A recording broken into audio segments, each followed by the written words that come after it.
আল্লাহ তাআলা মুসা আলাইহিস সালামকে বললেন, মুসা তুমি যে বলছো তুমি জ্ঞানী, না তুমি জ্ঞানী না, তোমার চেয়ে বড় জ্ঞানী আছে। মুসা আলাইহিস সালাম বলে, তাই নাকি? আমার চেয়ে বড় জ্ঞানী কে? রাসূল সাল্লাল্লাহু আলাইহি ওয়াসাল্লাম বলেছিলেন, ইস আমার ভাই মুসা যদি আরেকটু ধৈর্য ধরতো তাহলে আরো কিছু অজানা তথ্য আমরা জানতে পারতাম।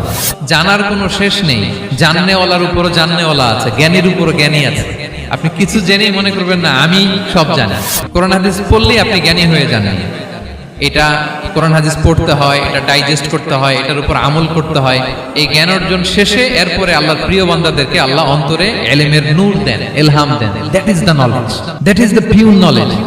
আপনি হাফেজের কোরআন হয়ে ভাবেন না আপনি সব জানেন, আপনি বুখারী মুখস্থ করে ভাবেন না সব জানেন। এই সব জ্ঞান অর্জন করার পরে ইলমের নূর হাসিল হয়, সেটা আল্লাহ সবারে দেয় না। জ্ঞানেরও কিন্তু ইলমেরও একটা গরম আছে। যার ইলম আছে তার মধ্যে এই সমস্যাটা কাজ করে। সেটার জন্য আল্লাহ তাআলা মুসা আলাইহিস সালাম, খিজির আলাইহিস সালামের ঘটনা বলেন। আমি খুব সংক্ষেপে বলবো, সময় কম। মুসা আলাইহিস সালাম হচ্ছে বনি ইসরাইলের নবী, আর খিজির আলাইহিস সালাম কেউ বলেছেন নবী, কেউ বলেছেন আল্লাহর ওলি।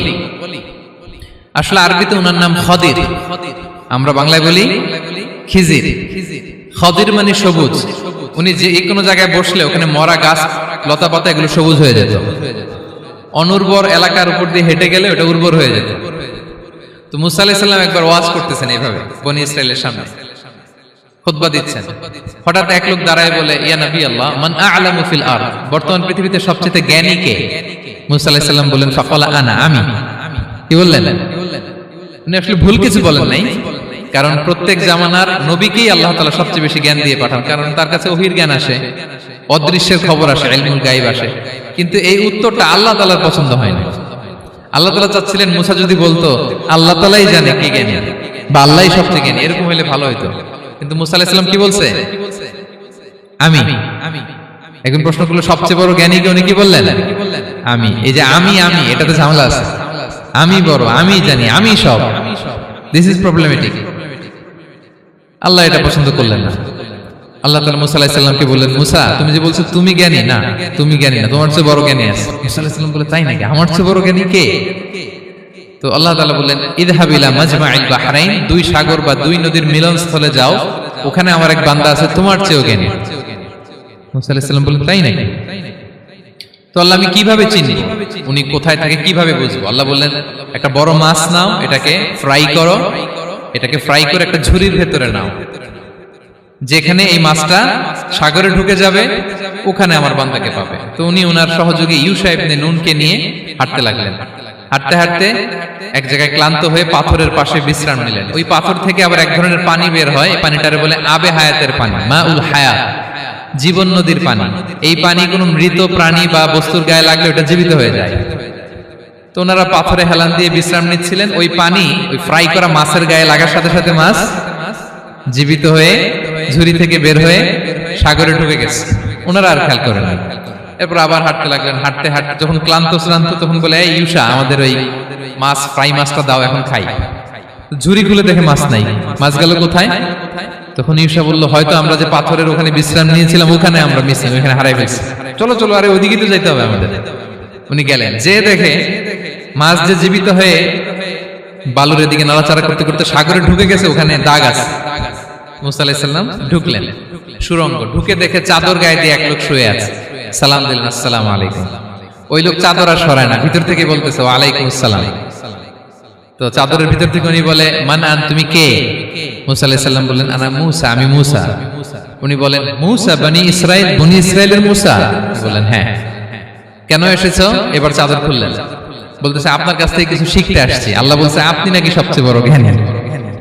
আমি ভুল করে বলে ফেলছিলাম আমি, আল্লাহ বলছেন যে আপনি নাকি জ্ঞানী। বলতেছে, না তুমি আমার জ্ঞান নিতে পারবে না, ওই ধৈর্য শক্তি তোমার নাই। মুসা আলাইহিস সালাম বললেন যে আপনি যে কোনো শর্তে আমাকে একটু রাখেন কয়েকদিন, আপনার সাথে আমি রাজি। বললেন, না তুমি পারবে না। মুসা আলাইহিস সালাম জোর করতে লাগলেন। অবশেষে খিদির আলাইহিস সালাম রাজি হলেন। বললেন, শর্ত হচ্ছে আমি যাই করি আর না করি আমাকে কোনো প্রশ্ন করা যাবে না। মুসা আলাইহিস সালাম বললেন, ওকে। সফর শুরু হলো। সামনে নদী, এক লোক তাদের নৌকা দিয়ে নদী পার করায় দিল। নদী পারাপারের পর খিজির আলাইহিস সালাম লাঠি দিয়ে নৌকার তলাটা ছিদ্র করে দিলেন। মুসা আলাইহিস সালাম বললেন, ইন্না লিল্লাহি, এটা আপনি কি করলেন?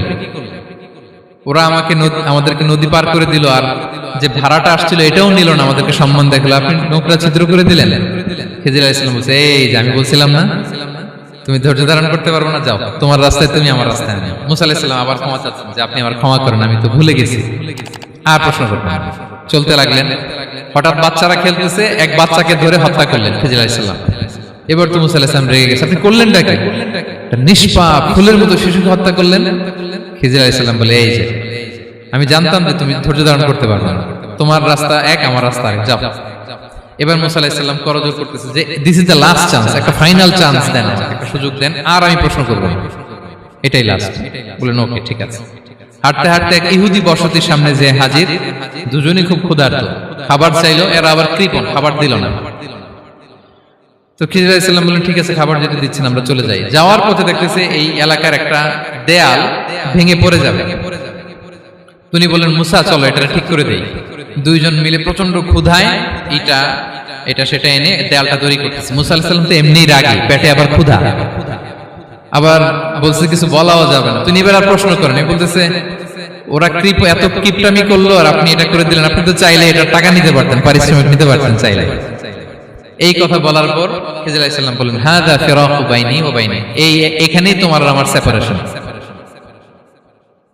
আর সামনে আগানো যাবে না, তোমার কোনো ধৈর্যই নেই।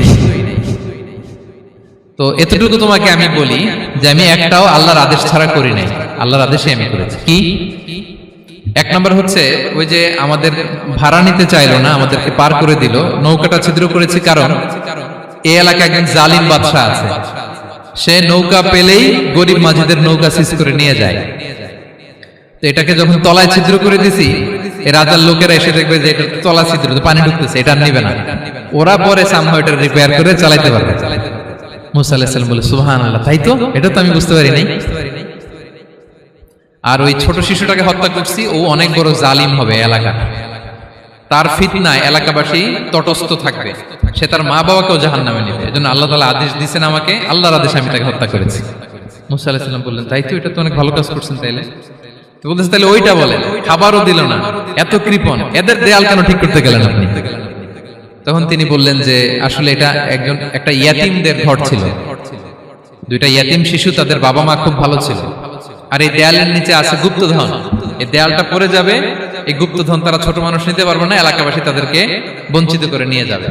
আমি দেয়াল গড়ে দিলাম যাতে করে তারা যখন প্রাপ্তবয়স্ক হয় নিজেদের সম্পদ নিজেরা বুঝে নিতে পারে।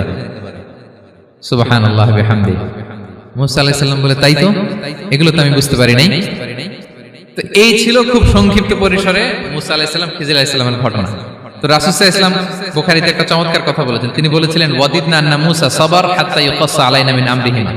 রাসূল সাল্লাল্লাহু আলাইহি ওয়াসাল্লাম বলেছিলেন ইস, আমার ভাই মুসা যদি আরেকটু ধৈর্য ধরতো তাহলে আরো কিছু অজানা তথ্য আমরা জানতে পারতাম। এখান থেকে, এই ঘটনা থেকে আমরা কি শিখলাম? প্রথম যেটা আমরা শিখলাম, জ্ঞান নিয়ে বড়াই করতে নেই, ঠিক কিনা? জানার কোনো শেষ নেই, জাননেওয়ালার উপরও জাননেওয়ালা আছে, জ্ঞানীর উপরও জ্ঞানী আছে। আপনি কিছু জেনেই মনে করবেন না আমি সব জানি, আপনার চাইতেও বেশি জ্ঞানী অনেকে আছে। অনেক সময় বক্তার চাইতেও শ্রোতারা অনেক জ্ঞানী। হয়তো এখানে এমন অনেক জ্ঞানী লোক আছে যার ধারে কাছেও আমরা কেউ নেই, হতে পারে। সো আমি সব জানি, এটা ভুল, এটা শয়তান বলে। এটা কে বলে? শয়তান বলে। আবু নওয়াস একটা কবিতা লিখেছেন, ওয়াকুল লিমান ইয়াদঈ ফিল ইলমি ফালসাফাতান হাবাসতা শাইআন ওয়া গাবাত আনকা আশিয়াউ।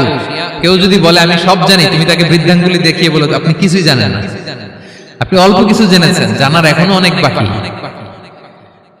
তাহলে মুসা আলাইহিস সালামের এই ঘটনা জিজ্ঞেস করা হলো কে জ্ঞানী, উনি বললেন আমি জ্ঞানী। এরকম কি আমরা কখনো বলবো? না।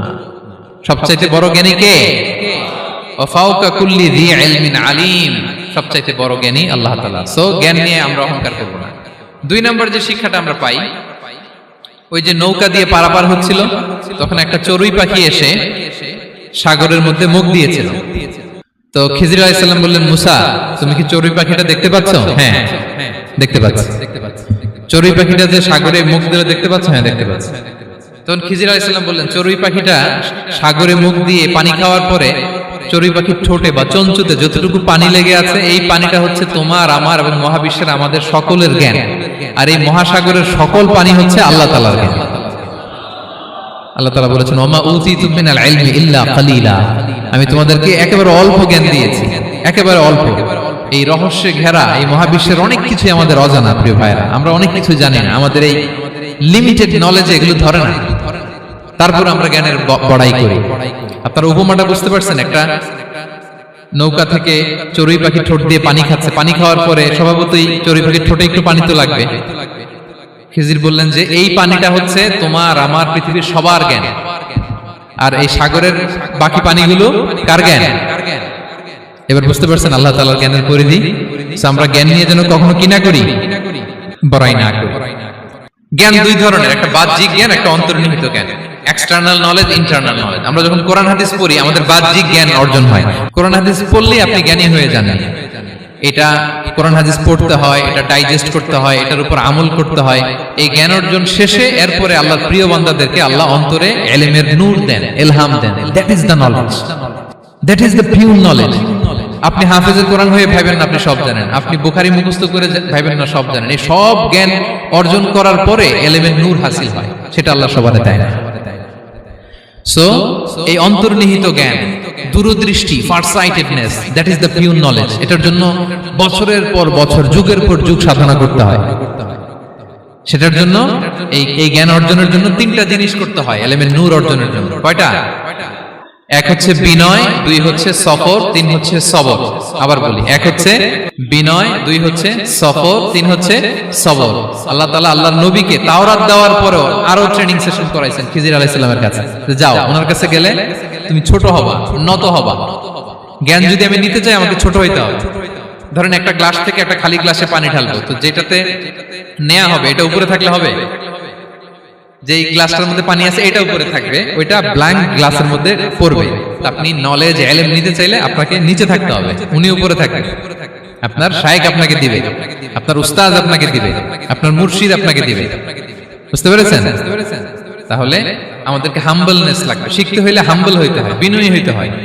আচ্ছা, দুই নাম্বার সফর করতে হয়। এটা আল্লাহ মুসা আলাইহিস সালামকে দিয়ে করাইছেন, যাও পিছে পিছে উস্তাদের পিছে পিছে ঘুরো। তো এজন্য সফর করতে হয়। এখন ঘরে বসে অনেক কিছু জানা গেল, উস্তাদের সান্নিধ্য লাগে, সফর করতে হয়। আমাদের ক্লাসিক আলেমরা হাদিস কালেকশনের জন্য শহরকে শহর সফর করতেন। এখনো আমাদের আলেমরা দেওবন্দে যায়, মিশরে যায়, মদিনায় যায়। এখানকার মালয়েশিয়ান স্টুডেন্টরাও দেশে বিদেশে যে নলেজ অর্জন করে। সফর আপনাকে লাগবে। তাহলে বিনয়, সফর, তিন নম্বরে কি? সবর। ধৈর্যশীল হইতে হবে। দেখেন মুসা আলাইহিস সালাম বারবার প্রশ্ন করে ফেলতেছেন, বারবার ওয়াদা ভঙ্গ করতেছেন। এরকম করলে হবে না, ধৈর্য লাগবে। ধৈর্যের বলে বলিয়ান হলে তখনই আপনার মধ্যে ইলম আসবে। তাহলে জ্ঞানের ফিতনায় পড়ার আর আমাদের কোনো সম্ভাবনা আছে? আমরা বিনয়ী হব, আমরা জ্ঞান আল্লাহর দিকে ফিরাই দেব, আমরা বলবো উনি সবচেয়ে ভালো জানেন। পারা যাবে তো ইনশাআল্লাহ?